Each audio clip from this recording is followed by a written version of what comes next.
คืนก่อนจังจะอจะสบายเตยโฟนมายังคือเป็นการหลุดซับโปรโมชั่นไปจอตะไลของผมไปจอตะไลจับปีมาพยาลาเราตอน50 ดอลลาร์ไอ้กลุ่มปาริคาหรือซับคือยังเป็นการจอตะไลเราตอน50 โดย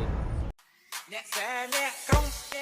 กล้องชิคายไอ้ชิคายมันไอ้ไม่เมาพวกมันไอ้แกชิคายจะมวยเลยชิคายเนี่ยแซ่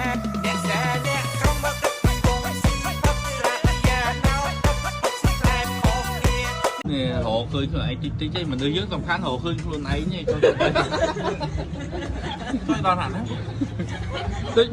คืนก่อนจังจะอจะสบายเตยกาลกะคนไอ้នៅដើរធ្វើជើងកាងនោះមូមករងថ្ងៃដូចដឹងស្រាប់ហើយដល់កូនបានប៉ុណ្ណឹងចេះអណាយកមិញកញ្ញាគេខមមិនគ្រប់គ្នាថាផ្នែកកញ្ញាសលេវហើយកញ្ញាបញ្ជាក់ថាអត់សលេវទេហើយរឿងហ្នឹងឥឡូវបកស្រាយថាម៉េចឡើយ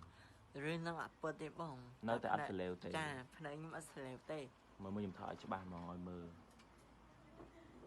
នៅតែសង្សារមកចាស់ណា